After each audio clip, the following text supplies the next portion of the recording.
In May, it was announced that then Chief Executive Officer of KLM, Pieter Elbers, would succeed IndiGo's outgoing leader Ronojoy Dutta.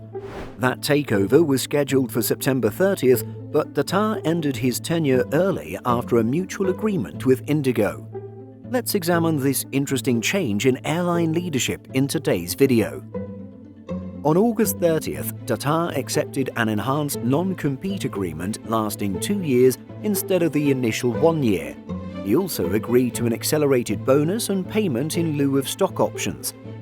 The non-compete clause means that Dutta won't be able to engage in business in the Indian aviation industry. In an exchange filing, IndiGo said, Mr. Dutta was required to serve 6 months' notice. However, at management's request, he agreed to be relieved by serving 4.5 months of notice, hence foregoing 1.5 months of notice pay.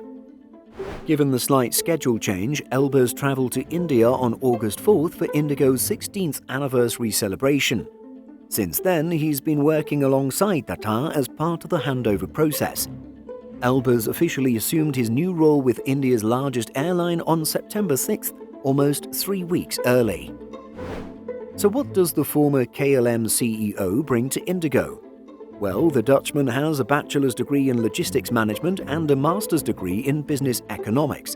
Of course, Elbers also has more than 30 years of experience at KLM, with an aviation career that started in 1992.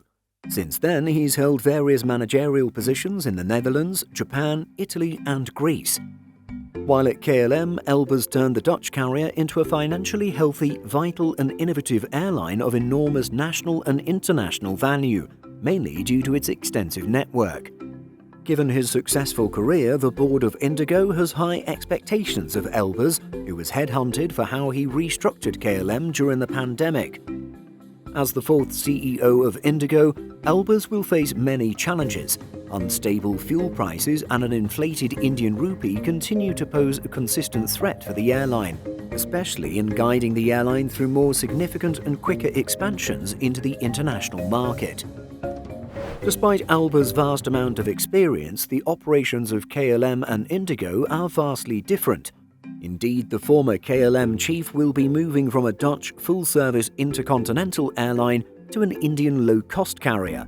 Considering this, the differences between the two airlines couldn't be more apparent. But maybe this is just what IndiGo needs, a fresh perspective that'll transform the airline into something even better.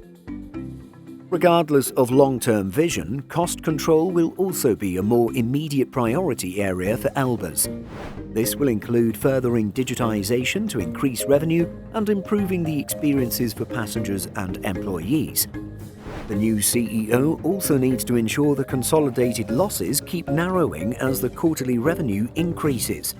However, the airline is currently facing supply chain constraints while expanding internationally and trying to cut costs.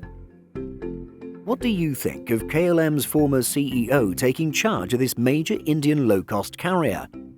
Is it a change that offers more opportunity, or is it too much of a mismatch? Share your opinions by leaving a comment. In addition to our daily YouTube videos, Simple Flying publishes over 150 articles every week. If you're looking for the latest aviation news and insights, visit simpleflying.com.